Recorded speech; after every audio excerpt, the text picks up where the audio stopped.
Welcome to The Whole Story. I'm Anderson Cooper. CJ Rice was 17 years old when he was shot multiple times by an unknown assailant while riding his bike on a street in Philadelphia. He was badly injured with a fractured pelvis. Then, just weeks after he was shot, CJ was accused of shooting 4 people.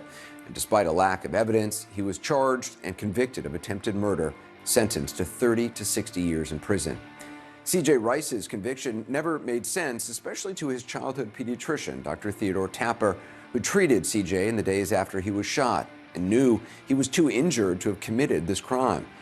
Dr. Tapper couldn't let it go, and he told his son, CNN's Jake Tapper, about the story. Jake, who also grew up in Philadelphia, began investigating CJ's case and discovered a series of missteps by law enforcement and CJ's own defense attorney. Just this week, after more than 12 years in prison, all charges against CJ were dropped. CJ Rice is now 30 years old and a free man, thanks in large part to the efforts of Jake's father and Jake's own reporting. Over the next hour, Jake Tapper lays out exactly how the system failed CJ and gives us a deeply personal look at how CJ survived all those years in prison through a series of letters that CJ sent to Jake's dad during his time in jail.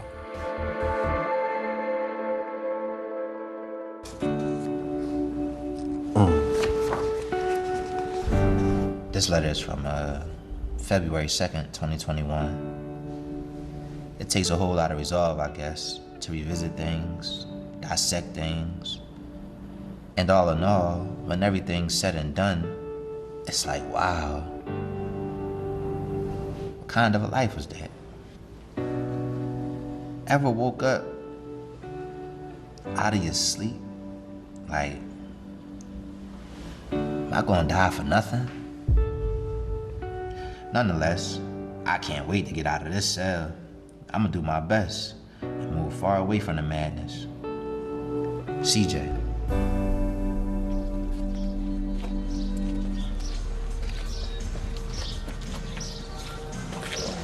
And quite often I would ride my bicycle to work, and sometimes I would make house calls on my bicycle. Oh, is that right?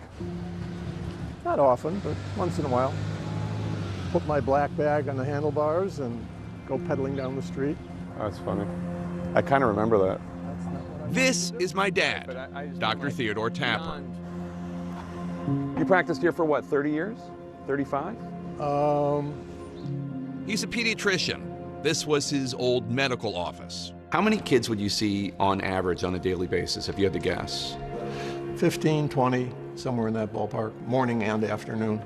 My dad, now 83 years old, saw thousands of kids throughout his career, including a young boy by the name of CJ Rice. Do you remember how old CJ was when you first saw him? He was born at a hospital in South Philadelphia, and somebody from our medical group saw him when he was a newborn. So you've seen him since he was a little kid? Absolutely. I had a C-section, and he was a big baby. He was fun, loving, your average kid. Liked to have fun, liked to go to cousin's house, liked to go to the baseball games. Do you remember your mom taking you to see my dad when he was your pediatrician? Yes. I remember Dr. Tapper. Dr. Tapper always, it'd be like a small piece of advice. It'd be like, well, you know, your mom won't steer you wrong. And it might be something as simple as I wanted some candy or something. What's it like going back and thinking about you as a little boy going to see my dad, knowing now the role that he ended up playing? It's a slow elevator. It blows my mind every time I think about it, because how can you wrap your head around that?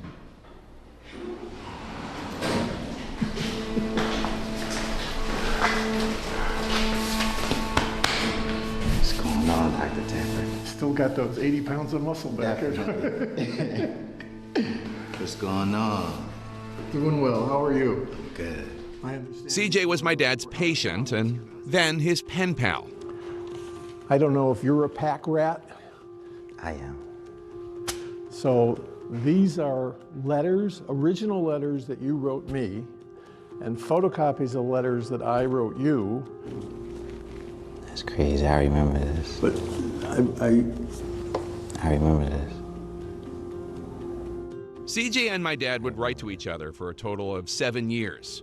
CJ's letters are mostly handwritten, not by choice. but by circumstance.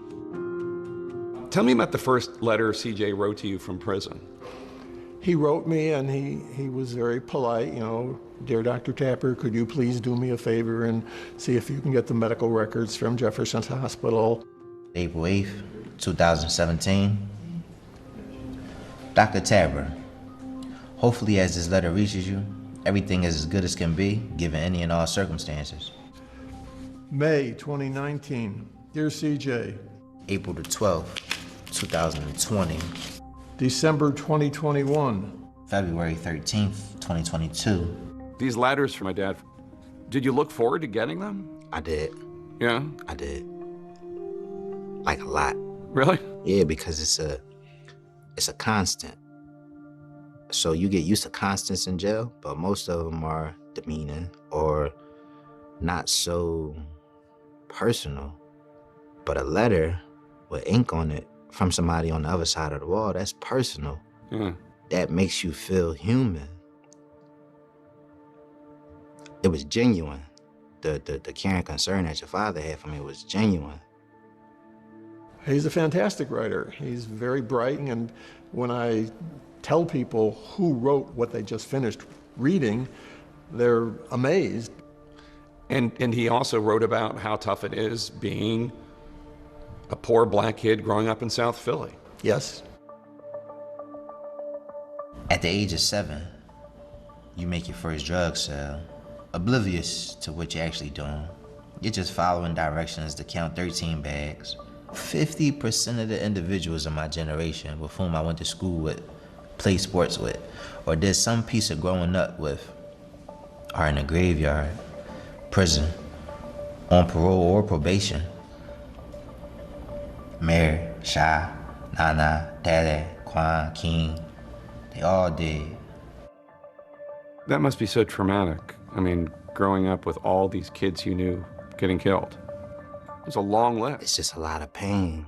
Where I'm at, it's just a lot of pain. And it's a lot of misunderstanding, I should say.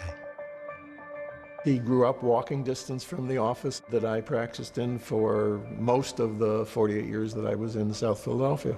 Yeah, and this is one of the reasons why you chose to practice medicine where you chose to practice medicine. Yeah. To help these kids. Well, someone's got to do it. More than a decade ago, South Philadelphia was caught in the circularity of poverty and crime. My hometown was the poorest big city in America with the highest murder rate per capita in 2011. That's the year CJ turned 17, the year CJ's life changed forever.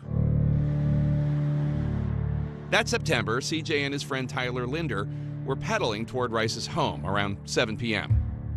Soon, a black Oldsmobile pulled up behind them, and an arm stretched out of the car window and fired multiple shots. CJ was hit 3 times. Tell me about what it felt like. It's a shock. It's a shock. It's a stun. It's a shock. It is just like one of those feelings. Me and my friend, we made it back to my mom's house. Tyler was banging on the door saying, "Miss Krista, Miss Krista." And I came to the window and I looked out the screen. He was like, "CJ got shot." I said, "He got shot." I ran downstairs. And then that's when CJ came around the corner on the bike like this, and he was holding the side and he fell on his step. It was terrifying. I couldn't see the wounds. I just saw the blood. You think it was mistaken identity? Had to been a case of mistaken identity. Had to. You don't know who was in the black Oldsmobile? No. CJ was shot in his abdomen, in his left flank, and his buttock. A surgeon had to cut from your sternum down to a few inches below your navel to find and then go into your body and extract a bullet. This was closed with more than 24 staples. It was difficult. What was it like after you got discharged from the hospital and went home? It was a little more difficult, even just getting up and going to the bathroom. Those 20, 30 steps might not sound like a lot, but it's taxing. He came to see you on September 20th, 2011. He had trouble walking 2 or 3 steps to the exam table. Sitting on the table, he lowered himself to the chair very slowly. When you saw him leave that day, he's a healthy 17-year-old kid, how did he walk? Previously healthy 17-year-old kid. Right. This is not me, this is him. Yeah.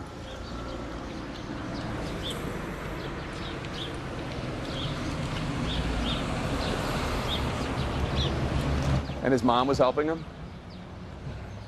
Ish? Little bit.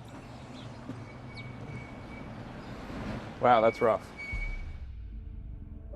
22 days after CJ was shot and just 5 days after he visited my dad, there was yet another shooting in South Philadelphia.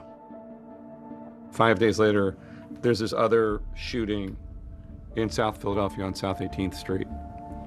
You were in West Philadelphia? I was in West Philly at the time. The night of September 25th, 2011 was unseasonably warm. Latrice Johnson came out on her stoop, waiting for a food delivery.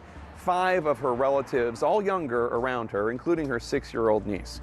Now, at around 9:30, Johnson says, 2 men came up from Fernan Street, right to the corner here of South 18th.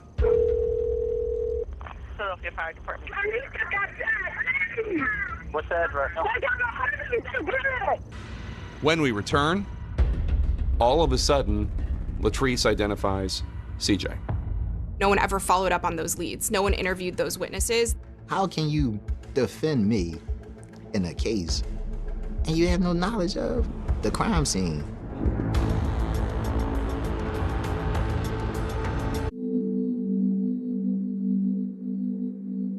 Dear Dr. Tapper, the police, they swear up and down they know what's going on, but they don't. They just assume and categorize us by who we grew up with. They don't understand that it's not always true that birds of a feather flock together.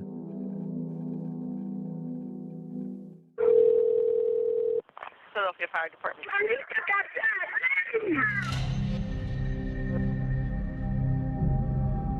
on the night of September 25th, 2011, Latrice Johnson and 3 members of her family, including her 6-year-old niece, were injured in a South Philadelphia shooting.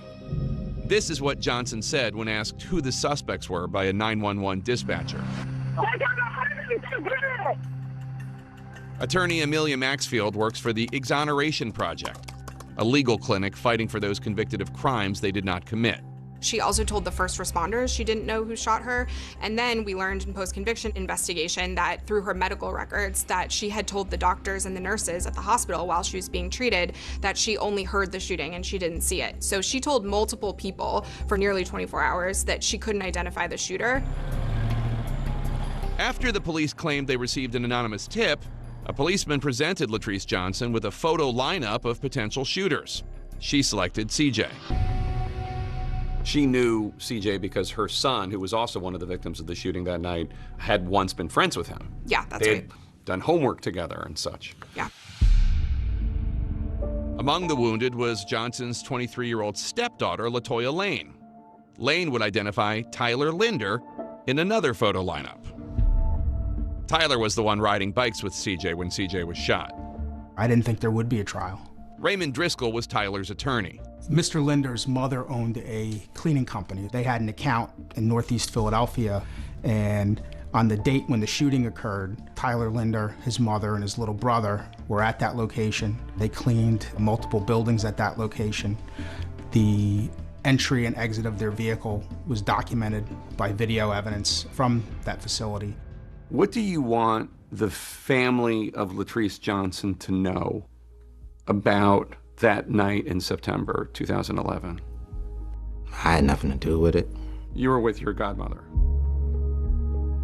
I was in the house. She wasn't there, but I was in the house at the Yeah, time. you were with Gaddafi, her son. The only quote-unquote evidence against you was Latrice Johnson, who the night of the shooting, to 3 different police officers, did not identify you even though she knew you, and only identified you after a tip came into the police and the detective went and saw her with a photo lineup. Since this happened in 2011, they've now changed the procedure so that the person who does the photo lineup is not investigating the case. It's double blind. So there can't be any bias, implicit or explicit. But that's not how they did it at the time. We don't know what was said in that room. It wasn't recorded. The detectives who worked on this case did not respond to CNN's request for comment.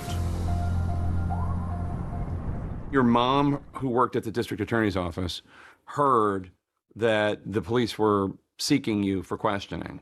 Your godmother took you down to the police station? Right. So I'm thinking, that, all right, well, we could go clear this up right now. We go. They don't ask me no questions. They just charge me. CJ and Tyler were each charged with 4 counts of attempted murder. You didn't have money to make bail, so you sat in jail. Jail, right. What was your first night in jail like? It was trying. You were 17. Right.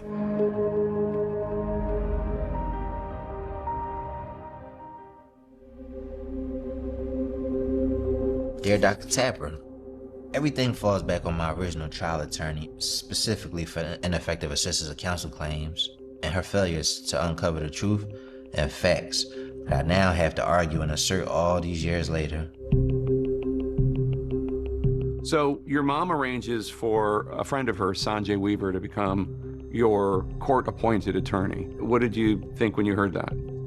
I was okay with it at the time. You knew her? Her and my mom, they worked at on the same floor in the district attorney's office. Sanjay Weaver was an experienced lawyer. She did have a busy criminal defense practice. I think she was doing this for the right reason, and I think she was well-intentioned. As a court-appointed attorney, Sanjay Weaver would make a minimal flat fee per case. CJ and his mom did not know that Weaver had filed for Chapter 13 bankruptcy 9 months earlier. If you're getting paid like that, you're in a volume business and you have a lot of clients and your time is really stretched. How many times did you talk to her when you were in prison? Probably 3 or 4 times. For how long? On the phone about 10 minutes and face-to-face in person about 10, 15 minutes. She had a lot of files with her? Yeah, a lot of files. So she was meeting with a lot of prisoners? Right. CJ says he asked Sanjay Weaver several times to subpoena his cell phone records, but she never did. I know that the phone would have proved that I wasn't anywhere near where that crime happened. It could have bolstered his alibi defense or even provided him a real alibi. His private attorney should have done more with that phone. We actually were asked to take over this investigation and look at this case as though it was a new case coming to us. Assistant District Attorney Bill Fritzie would later re-investigate CJ's case. Had she been able to come forward with that phone, the detectives could have done more. Had she spoken to the district attorney and said, hey, there's a phone that was recovered, will you search it? Tell me about when you heard the jailhouse conversation between CJ and his mom, and he is trying to get her to get his attorney to get the cell phone records to prove he was in West Philadelphia, not in South Philly where the shooting happened. That was very compelling. Usually, having listened to lots of prison phone calls from a lot of different defendants, what you hear is them trying to come up with a story or make up a story. In particular, what CJ wanted was a particular phone. When did you realize that she was not prepared? The morning of trial. You could tell somebody that's prepared, they poised. She wasn't poised. The papers were disorganized, no real notes. Like she didn't study the case at all. The prosecutor moves to introduce a theory that one of the victims of the September 25th shooting might have been the same person that shot CJ about 3 weeks before. The prosecution theory was that this was a retaliatory shooting because the 5th Street Gang and the 7th Street Gang were feuding. Is there any evidence that CJ Rice was a member of either gang? There's no evidence. CJ's co-defendant at the time provided a statement where he said that CJ hung out with people from 7th Street. But other than that, there's no real clear connection between CJ and any groups or any of this being retaliatory between gangs. Right, but saying that CJ hangs out with people doesn't mean he's in a gang or a criminal. No, absolutely not. Sanjay Weaver agreed to allow this retaliation theory to move forward, but objected to the arguments around CJ being in a gang. Philadelphia attorney Carl Schwartz began his career as a public defender in 1983. What that did for the Commonwealth is it allowed them to create in the minds of the jurors that Mr. Rice had a motive to commit this act. When the jury is told that they can accept what essentially is motive evidence, then they accept it. And it was devastating to Mr. Rice's defense. When we return, Her testimony makes it seem like she was identifying him from the photo. Latrice Johnson, the prosecution's key eyewitness, and my father take the stand. I didn't know what questions she was going to ask. She didn't know what I was going to say.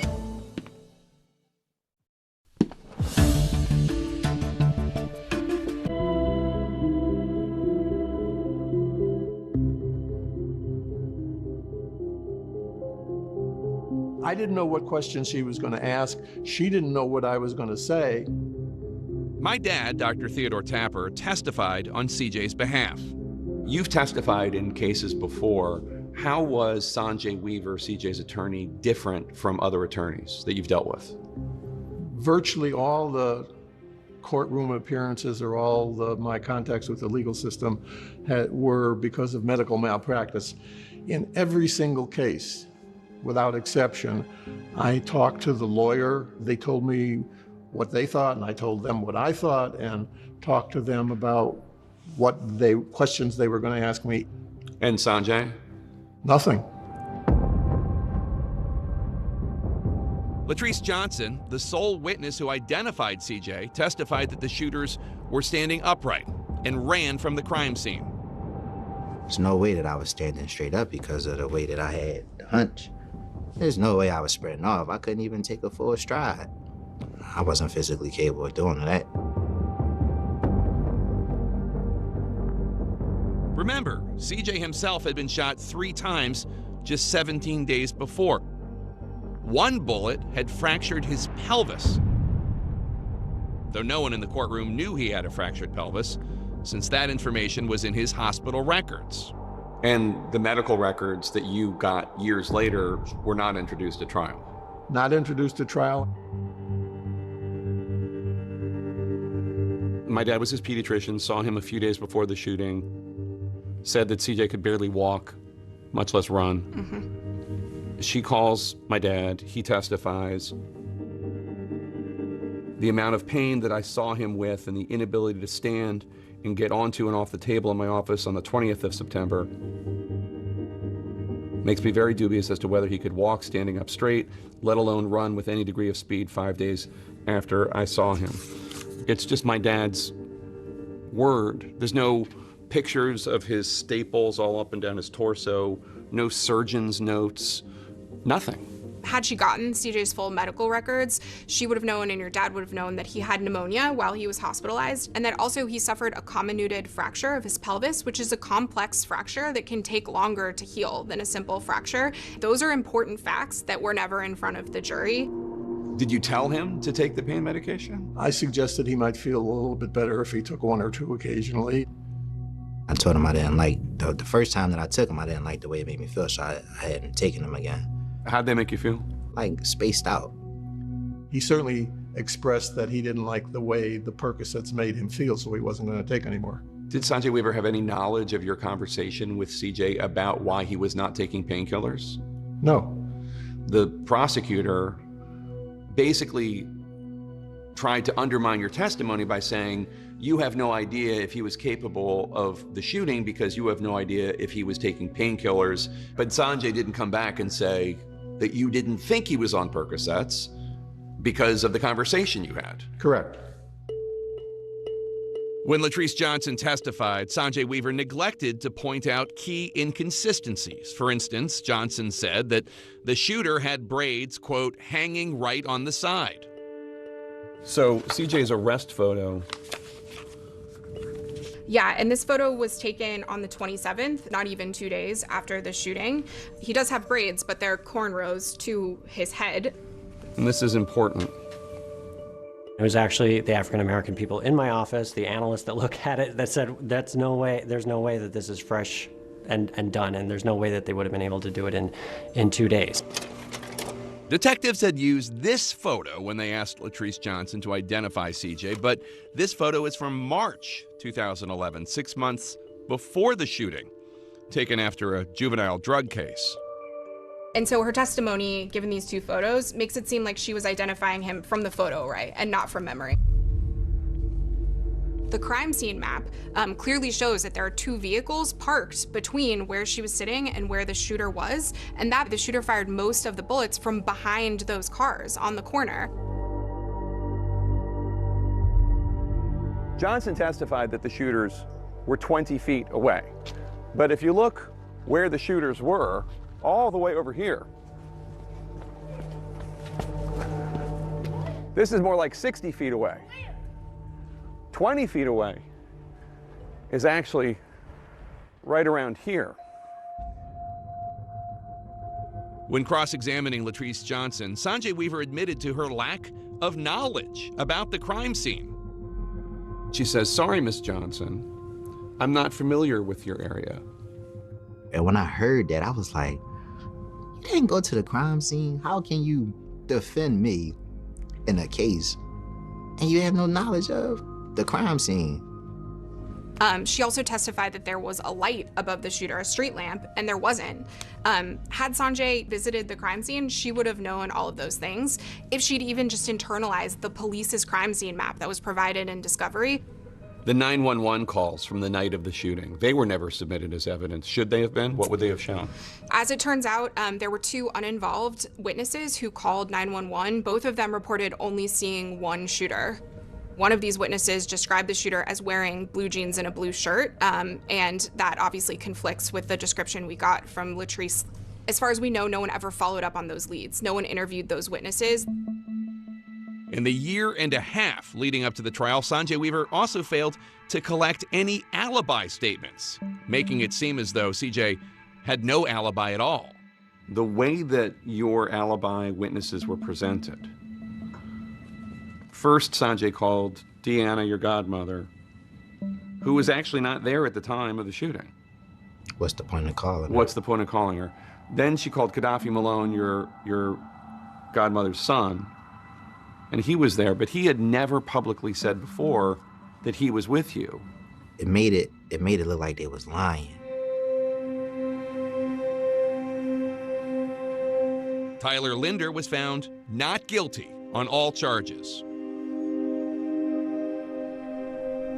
Everyone associated with the case, me included, let out a sigh of relief. Unfortunately, when they got to Mr. Rice, the first verdict that was announced was guilty, and so was every other one. I was devastated. I didn't believe it. I was in disbelief. Like, how could this happen?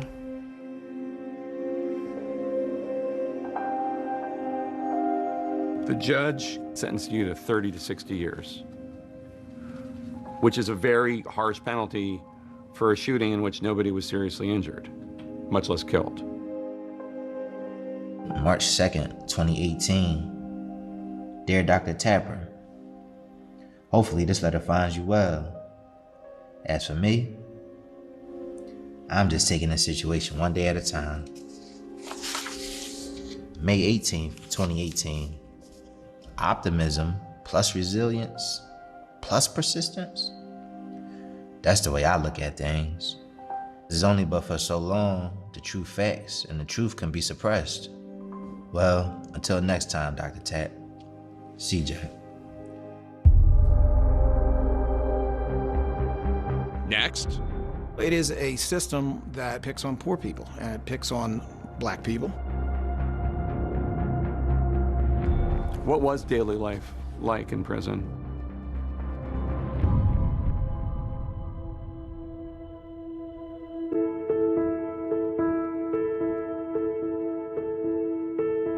Dated April 8th, 2017. I've literally become numb to being treated subhumane and subjected to the attitudes of these DOC employees. It's very bewildering to me how this institution are termed as corrections, while to the contrary, if you are respectful, articulate, and humble, you receive belligerently condescending conduct from the individuals who have authority over you. What did you miss the most when you were in prison? Family. Yeah, your mom? Mom, little cousins, aunt, grandma. Like the small things. To have your child taken away from you as a teenager and you not to be able to be a parent to them and just see them and know that they're okay, it's heartbreaking to just have your child snatched away from you. We always hear what happens in prison and see it depicted on television, what happens in prison. And you just wonder what's going on, are they okay? What was daily life like in prison? It's like being locked away and like, you ever seen the movie The Maze Runner? It's just like that. The attendants would be the COs. They get to say whatever they want, do whatever they want, with no reprisal, no, you can file a grievance, but the grievance is sort of kind of futile. It was terrible, to be honest. And you read a lot? I read a lot, wrote a lot. You helped other prisoners get their GEDs? Right. You counseled them? What made you do that? Because for me personally, education is a must. So if I could help this guy learn something, I'm gonna help him. November the 9th, 2017. Dear Dr. Tapper, how's everything going? Good, hopefully. As for me, I'm okay and remaining diligently working. I told myself, I'm out of here by the time I turn 26, or when I'm 26, I'll go to school to pass the bar exam to become a licensed practitioner. C.J. Rice would spend more than a dozen years behind bars. He explored every legal avenue to get out. There are over 1.2 million people in prison at this moment in the United States. Do we have any idea how many are estimated to be innocent but be in prison anyway? We don't know for sure, but studies estimate that number to be around 4 to 6% of the total prison population, which would be somewhere around 50,000 people. What is the great disappointment to me is that this legal system does not work as hard as it could to minimize that number. And in fact, has worked during my professional career in the exact opposite direction. We should all want a system that is accurate. Philadelphia District Attorney Larry Krasner. What I saw for the first 30 years of my career when I was a defense attorney, over and over and over. It was about winning. It was about assuming and presuming that whatever the detectives believed was true. It was about, frankly, not caring too much whether the defendant was actually guilty, because, as I heard many prosecutors say, well, if he didn't do this, he did something else. And that, of course, was fundamentally about viewing a certain category of people as being subhuman. Since you became district attorney, there have been 44 exonerations of 43 people. The vast majority of those that your office has exonerated are black. What does that say about the system? Well, it is a system that, without question, disproportionately picks on poor people, and it picks on black people, and it picks on brown people. That's what it does. That's what it's always done. CJ would advocate for his innocence for years behind bars. For a while, my dad was one of the only ones listening. Over the years, what are all the avenues that you explored to try to get CJ's case reconsidered? Well, Sanjay Weaver very soon dropped out of the picture, and then he had a different lawyer who I worked with a little bit for the first level appeal, and then that one didn't go anywhere. The second level appeal is Superior Court. It happens that I know two of the people who sit on Superior Court, and I said, how often do you overturn the lower court ruling? And they said, oh, no, we affirm that 95% of the time. We just rule the same way that the trial judge ruled. The appeals process, it doesn't seem designed to make sure that justice was done. That's my impression. I was denied 5 times in the Pennsylvania courts. They could have corrected it 5 times. And your father, we kept the correspondence going. That was like an extra driving force behind me.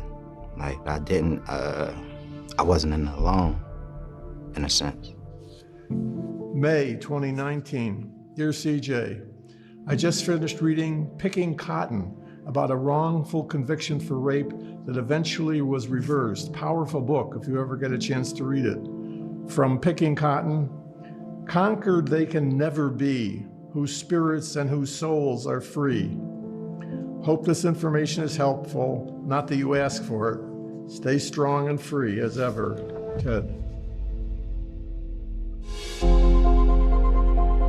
CJ's lawyer at the time thought that press attention might hurt his chances, but in 2020, my dad would finally let me start investigating CJ's case.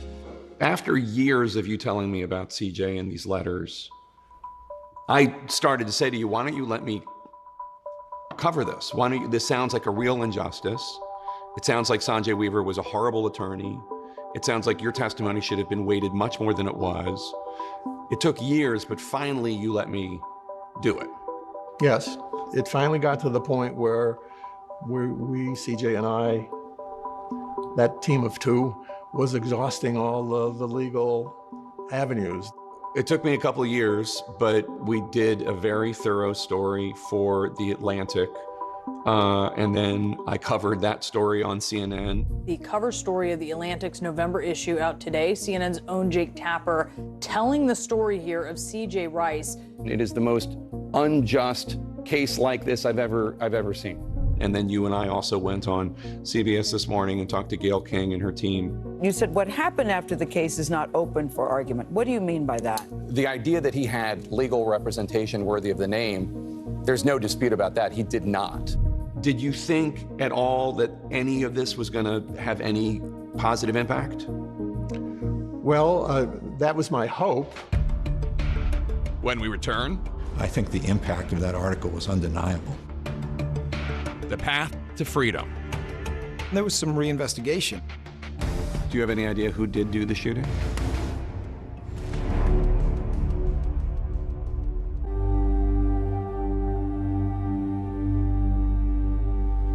This letter is from February 13th, 2022. What if you stop and ask someone, what is time? How important is it to you? We know that these seasons change and the sun and the moon rises and sets, all in frames set in time. But do we really understand, like truly understand what time is? How can one truly know whether time is on our side or if time is working against us?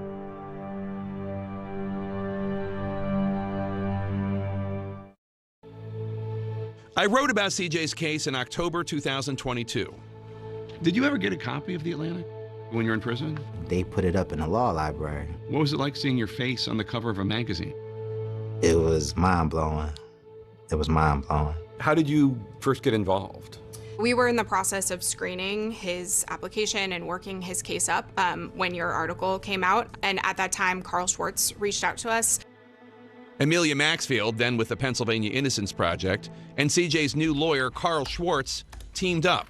I happened to talk to someone who had written a book recently about the death penalty, and he said, what you really need is a good habeas corpus lawyer, and it happens that one of my closest friends is a habeas corpus lawyer, and maybe you should give him a call. When I dove into the case, it had all of the typical, earmarks of a conviction that raised serious questions about its reliability.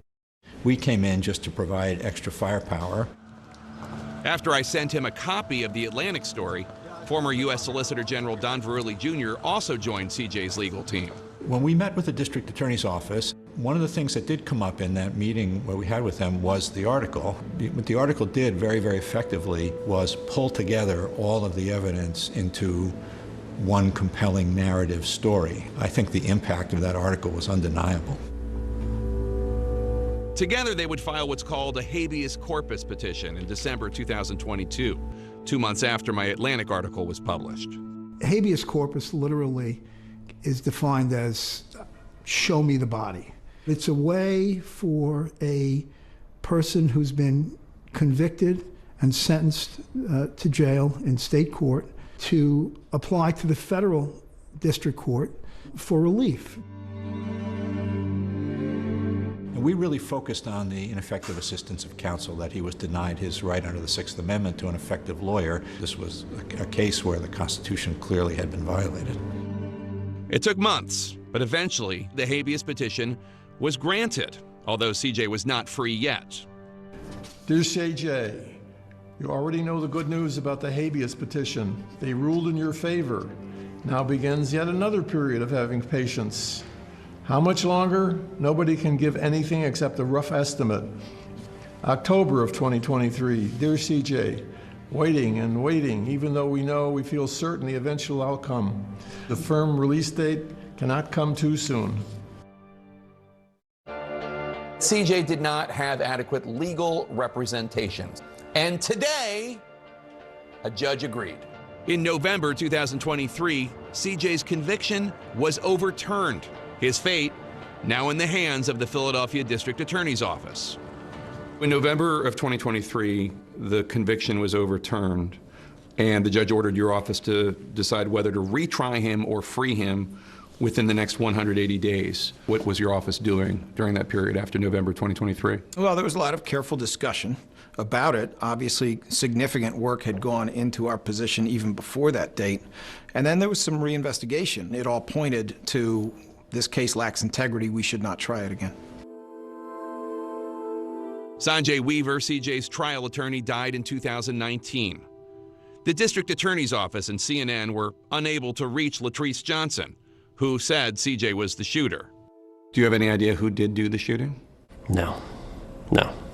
Is it just too long ago? We're in a city that has experienced a monumental amount of shootings. It's hard enough for the police department to keep up with the shootings and the homicides that occur every day. I'm outside the Criminal Justice Center in downtown Philadelphia. March 18th, 2024. Judge James Eisenhower granted the motion offered by the District Attorney Larry Krasner to drop all charges against CJ Rice. We are relieved, excited for CJ. We're really happy with this outcome. This nightmare is finally over for him, and he can go about rebuilding his life. Well, I'm proud of him. I'm proud of him. I'd be remiss if I didn't mention the fact that I think CJ's out because of my dad. My dad took up this case when nobody was paying attention to it. Not me, not Carl, not you. He did and CJ did. They did it together. Hey, man. What's up, Jake? What's going on? How about it? Oh, it's good to see you. I can't believe I'm seeing you face to face and not just on a computer. I know, right? Oh, man. See, these are the studios. This is CJ Rice. This is hiring one of my floor directors. Wolf Blitzer and Kristen Fisher. You know this story I did about CJ Rice, the guy who was in prison unjustly? This is CJ Rice. Oh, really? Wow. There you go. This is Wolf Blitzer, Kristen Fisher. So nice to meet you. Yes, this is my office, and the posters are all people who ran for president and lost. That's the theme. Stories. Right? Yes, yeah. How does it feel to be out? It feels amazing. To feel the son as a free man, that's... Can't put it into words. That's good. It's so good to see you out here. Great news yesterday. Great news yesterday. Sometimes I do think, what can I take from it all? What's the lesson that could be learned? How did things come full circle the way that they did? It's a wonderful attitude. I wish I had it for me. I'm glad you have it for you. The simple things in life mean the most. Oh man, look at the ocean. Foam coming up. The tide is getting bigger and bigger. It's gonna touch my feet. This day, this morning, this very moment, the sun feels inexplicably different. Dang. I don't know if I'm doing this right. You know, this is a contraption. This is the future. This feels like a picturesque moment, straight out of a movie. So how can I feel in these moments? One can be first and foremost grateful and humble. This was by no means any easy feat.